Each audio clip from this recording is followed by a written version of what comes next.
Kay Marcoleta.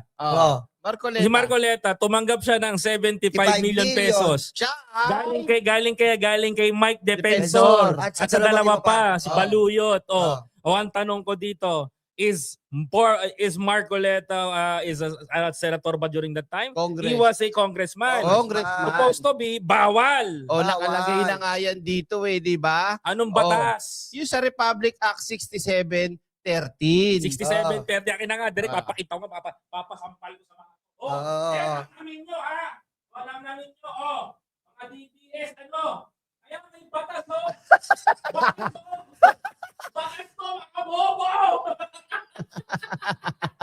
Ayan po, kita-kita nyo, may batas po kasi. Dagdagan mo pa, basahin mo pa, dagdag mo kay Marcoleta yan. Ito pa ang problema kay Marcoleta, Republic Act 3019, Anti-Graft and Corrupt Practice Act. Patay Ito ka. maaaring maging illegal ang pagtanggap ng pera, donasyon o anumang benepisyo kung ito ay kapalit ng pabor o kontrata, permit, anumang opisyal na aksyon.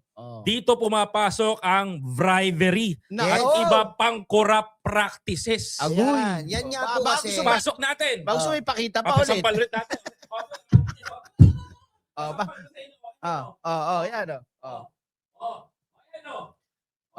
Yan. Yan. Laging. Bobo!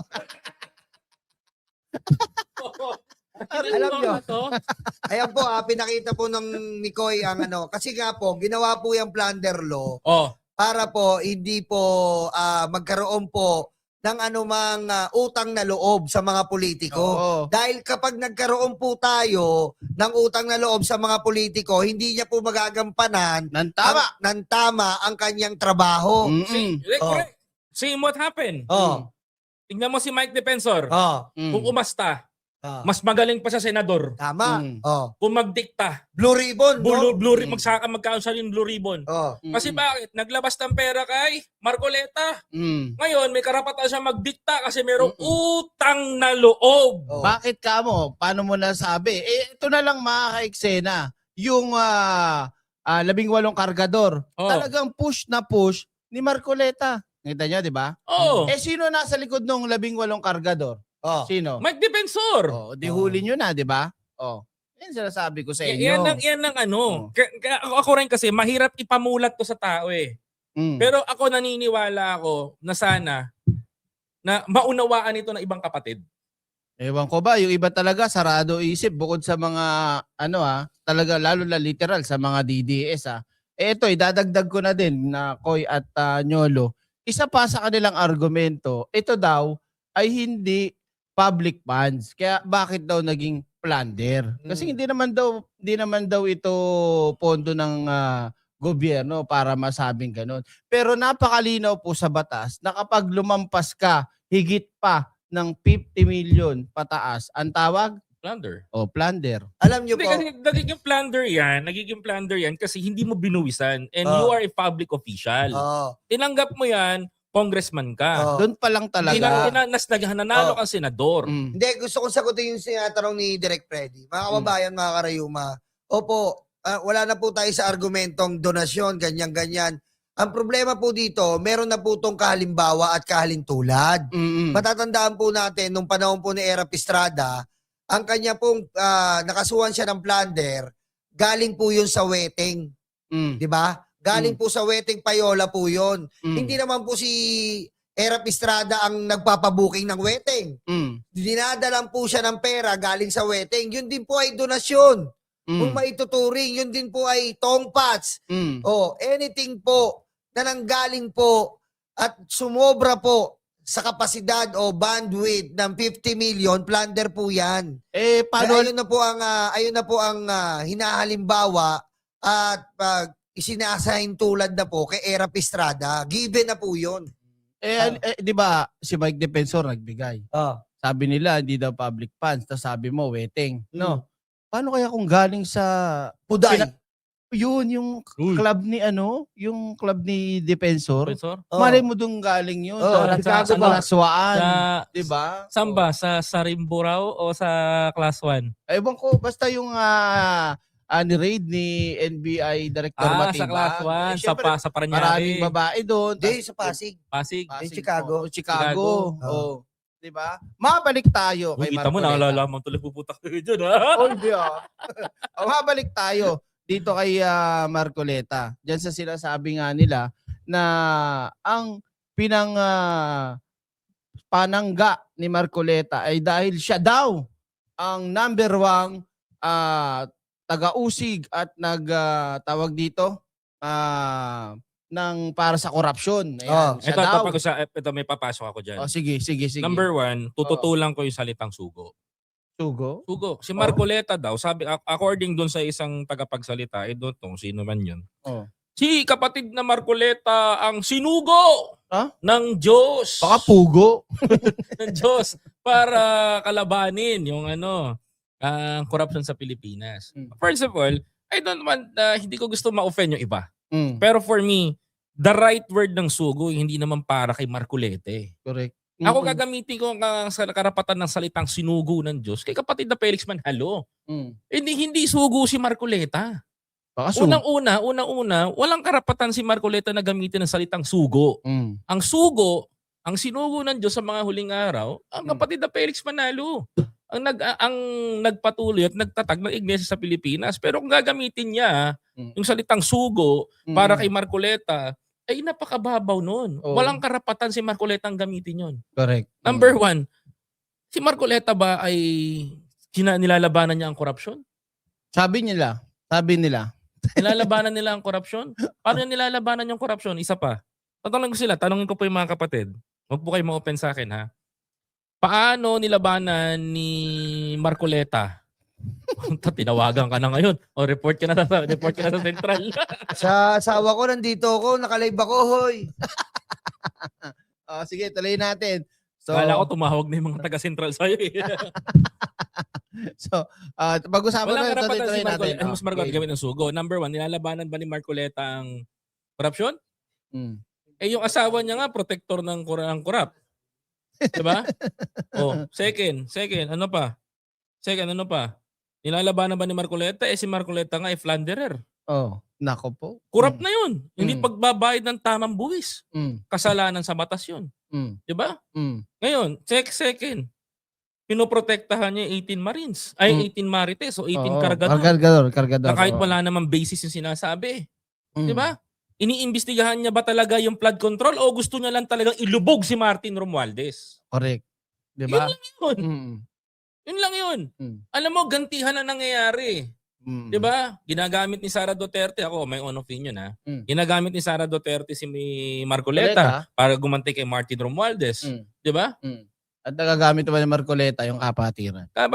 Yung double jeopardy. Kinakawawa nila. Pero isa lang ang sasabihin ko sa mga kapatid. Hindi nyo kayang gumawa ng people power. Yun ang masakit doon. Hindi nyo kayang i-dominate o pabagsakin ng gobyerno. Kasi bakit? Hindi naman nakisama ang private sector. Hindi naman nakisama ang Katoliko. Hindi nakasama ang makikaliwa. Hindi sumama ang dilaw at pink. Bakit? Kasi hindi naman nila nakikita eh. Yung mga walang militar. Kasi nung panahon ng EDSA People Power pa, 1-2. May mga militar. Tanong ko, may mga kompleto sila doon. May militar, may dilaw, may kaleptis. Itong 1 and 2. Ang tanong ko sa 1 and 2 ba, may iglesia? Wala, di ba? Ikaw, Nyolo. Siguro, eto na-topic, baka na-topic mo na sa programa mo, sa live mo. Ikaw, naniniwala ka ba na si Marcoleta ang pangunahing lumalaban daw sa korupsyon? Yun kasi ang kanilang ginagamit na rason. Ay, nako. Alam nyo, ito, napakadaling paliwanag po. Konting paliwanag nga lang to eh. Una, paano siya lumalaban sa korupsyon? Siya ang magpoprotekta kay Diskaya. Paano kung ikaw ang lumalaban sa korupsyon? Ikaw ang gusto mo maging prime witness ang Diskaya. Pangalawa po, paano ka dahan-dahanin mo, may napuputol eh. Tumatalong ka eh. Paragraph 20. Paragraph 20. Sasabihin ko na nga eh. Pangalawa nga eh. Sasabihin ko na, hayop ka talaga. Diba? Yan, Diskaya. Pangalawa, si Gutesa. Saan ka po makakita si Gutesa, sila ang naglabas ni Mike Defensor. Oh. O ngayon, nasan si Mike Defensor? Tapos ang ibang kababayan po natin. Si Gutesa. Oh, si Nasaan Gutesa. Oh. Nasan si Gutesa? Mm. Oh, nilabas nila ni Mike Defensor. Oh, tapos ngayon yung mga kababayan natin naghahanap ng kasuhan si Martin Romualdez. Mm. Hinahamon natin si Gutesa, lumabas ka. Bibigyan ka ng pera ni Koy. Lahat. Papatirahin ka sa kondo. Kasuhan mo si Romualdez para makulong na. Oo. Kasi ang daming gusto eh. Oh, kasuhan nyo na si Romualdez. Mm. Si Gutesa po ang biro mo DOJ, nakatayo na sa pintuan ng DOJ si Remulla. Putik, inuud na, inamag na, ombudsman na, wala ka pa kakahintay sa'yo, nasan ka na? Mm. Paano makakasuhan si Romualdez? Pangatlo, yung China, pinagtatanggol mo, West Philippine Sea, Pag-asa Island, Mm. gusto mo mawala sa atin. Mm. Oh, 18 kargador. Mm. Oh, pinagtatanggol nyo. Mm. Oh, yung pera nasa malita na may malamang pira na nasa rice cooker. Oh. Oh. Anong klase? Paano siya ang lumalaban, mga karayuma, mga kababayan? Pang-apat, Mm. paano kang papaniwalaan kung kinakampihan nyo, kriminal? Mm. Si Bato de la Rosa. Mm. Nako. Imbis na talakayin natin ang pag-alis sa sahod ni Bato de la Rosa, tinatalakay nyo paano i-video conference at makadalo si Bato de la Rosa sa Senado. Ganyan po ba ang tamang ehemplo bilang senador? Sa tingin ko, hindi po. Hindi. No? Alam nyo, kung ako naman ang tatanungin nyo kung talaga bang siya ay number 1 taguyod o lumalaban sa korupsyon, hindi. Malabo talaga. Kasi itong ginawa ni Marcoleta, halatang halata na siya yung totoong namumulitika. Oh, Mataas ang ambisyon na Tama. gusto niyang maging chairman ng ganito, kineme-eme. Kung pupuntahan ulit natin itong issue ng flood control, no? Sino ba ang unang nagsiwalat? tama. Sino? Shipping Lacson. Oh. Shipping Lacson po talaga ang maasahan. Hindi. Kasi Pangulong Bongbong Marcos. bukod pa doon, pero hindi pa rin. Kasi meron na silang Ni Andaya.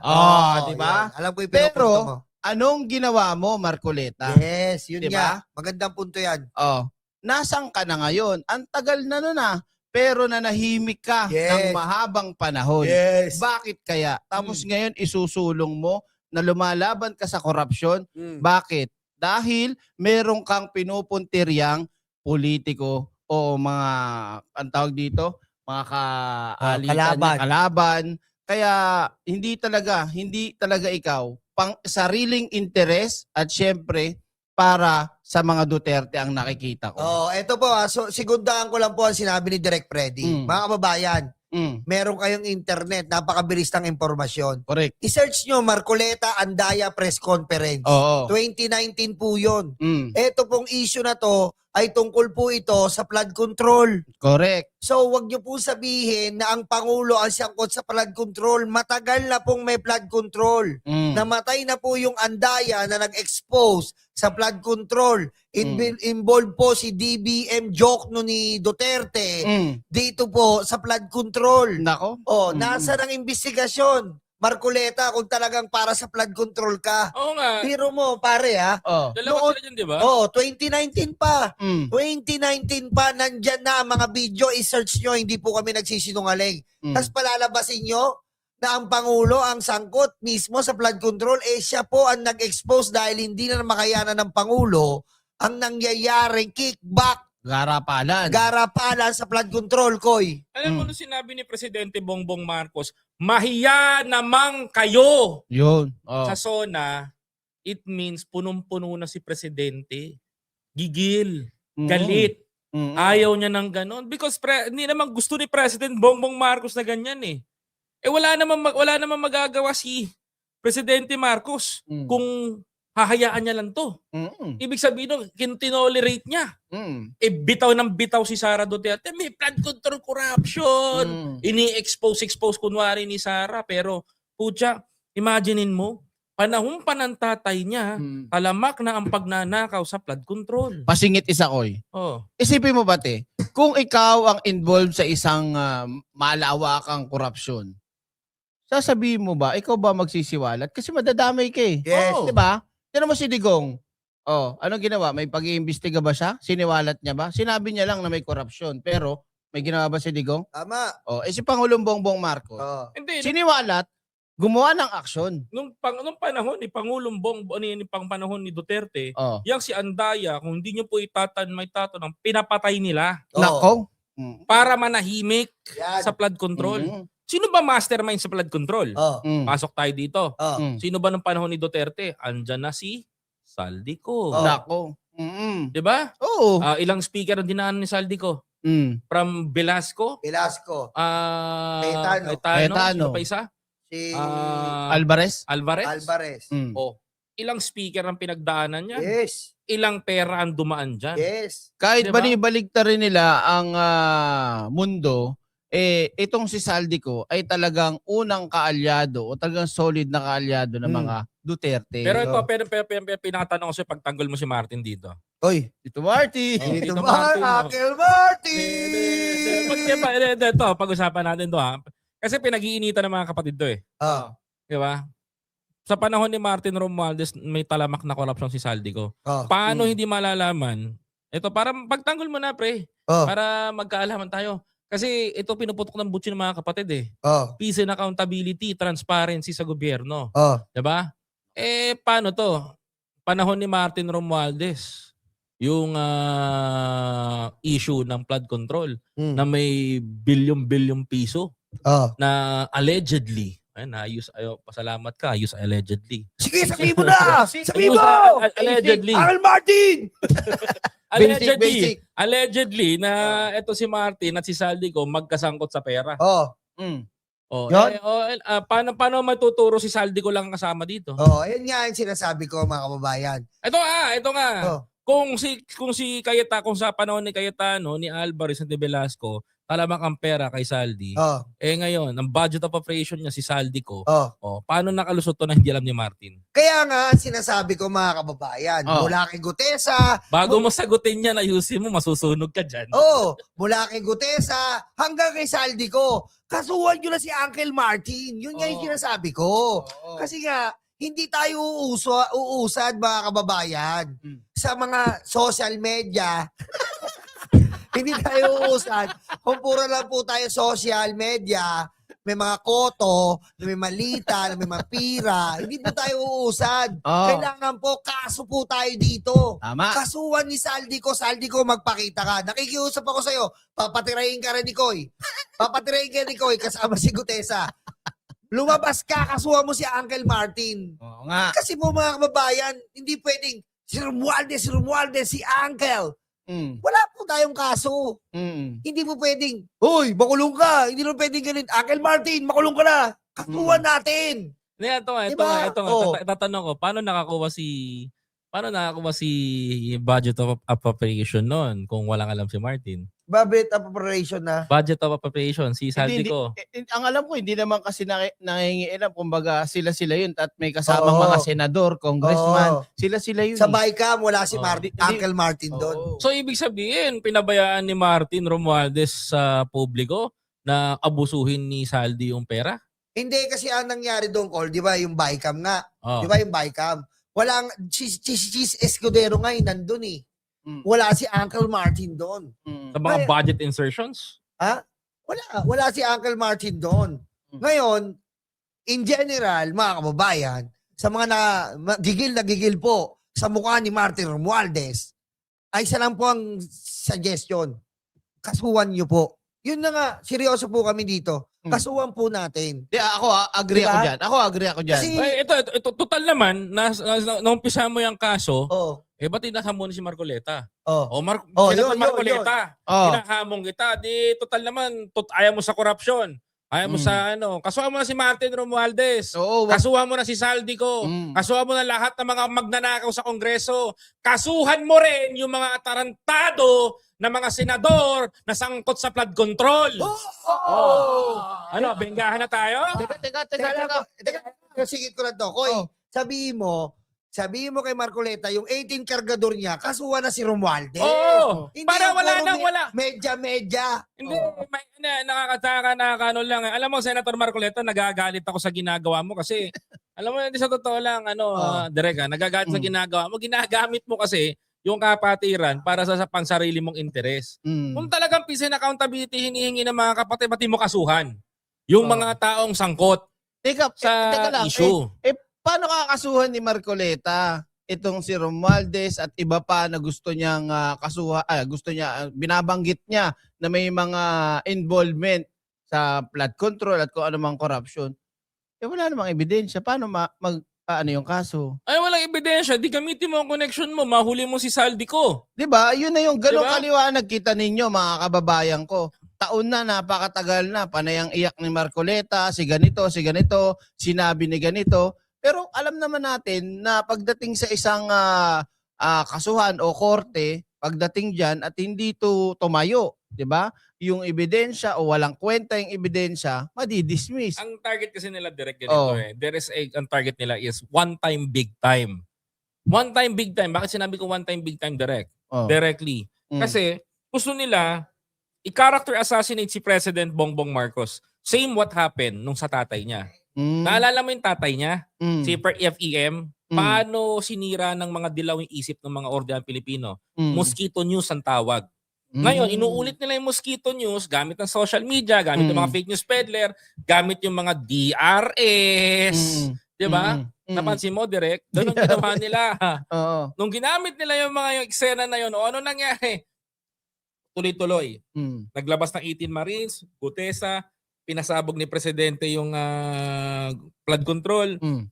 Ang ending, gusto siya paidamay. Mm. Di ba? Mm. Delikadesa, nag-resign si Martin, nagtago si Saldico. Mm. Ang nangyari ngayon, gusto ng mga Duterte, wasakin sirain ang pangalan ni BBM. Correct. Mm. The main target is the president eh. Si Marcoleta, plastic yan, boy. Oh. Plastic yan. Lahat ng mga Duterte na nakapaligid sa kanila, even his sister, Jaime Marcos, Oh. plastic yan. Ay, oo. Sobra. Napaka-plastic niyan. Mm. Di ba sabihan niyang presidente bangag? Bakit? Di ba siya nakakahiya kung bakit ganyan siya magsalita sa camera? Kasi nga baka mahiwa yung mic. Hindi. Hindi. Baka kasi mahiwa yung mic kasi dito mo. Oh, Hindi. di ba? Oh. Na mga kababayan. Iniilag niya kasi tatama eh. Dati ako naging vlogger Diba? niya ni Ivy. Alam mo bakit? The reason kung bakit. Bakit? Makikita ng taong ngiwi ang kanyang pagsasalita. Ay, ganun. Oh, ganyan, no? Kawe! Tabingi rin, pare. Naku, Huwag siya ganun magtago. pala. Takot siya masabihan ng sabog. Oo. Oh. Kaya ikaw, Amy Marcos, alam mo, puro ka bangag. Kung talagang totoo ka, nagalit ka sa mga adik, ito throwback lang kita. 2019, si Digong umamin, nagmamariwana. Si Digong umamin, nagpe-fentanyl. Oo. Nasa paradise daw siya. Oo. Bakit hindi nyo pinadrante? Hindi nag-react si Amy. Hindi Ano? ka nag-react. Hindi mo inambalang yung baba mong matalim. Alam ko kung Diba? bakit. Alam ko Oh. kung bakit. Gusto mo Dani ko sa kanta? Go. Singa. If we fall in love, we can ride in the better song. Ride in. If we fall in love, we can better our future to ride in. 10,000! Wala. Pagkakita mo sa Senado, pag pumasok ka, may picture ka ng dalawa. Grabe, direct. Oh, Senado yun na. grabe no. The only person na siya lang ang merong ganon with the picture with the former president. Grabe no. Amy Marcos si Duterte. Paano kaya ini-imagine ko tuloy. Ha? Hindi kasi kumanta si Koy eh. Direct, teka lang. Hindi sa totoo. Hindi, Hindi. tatapatan ko lang yung kanta ni Koy. Adiri. Oh. Kay Amy. Oh. Maniniwala ka. Ano masabi mo kay Amy? Sinabihan niyang bangagang pamumuno. Kakantahin niya daw. Kakantahan ko lang muna bago ko komentan yan. Oh. Batang-bata ka pa ay mababa ka na. Ano ba yung baba mo ay mapagkumbaba? Baba din yan. Sudoktungan ko. Batang-bata ka pa, yung baba mo na. Sumasabit ka pa sa bangag sa issue nila. Ba, mga singer Direct pa. dugtungan mo na. Dugtungan mo na. Ay mo, ako na. Ay, ikaw na. Ganyan talaga ang baba. Sadyang napakahaba. Hindi ka naman Marcos. Isa kang lakso. Babang baba ka pa.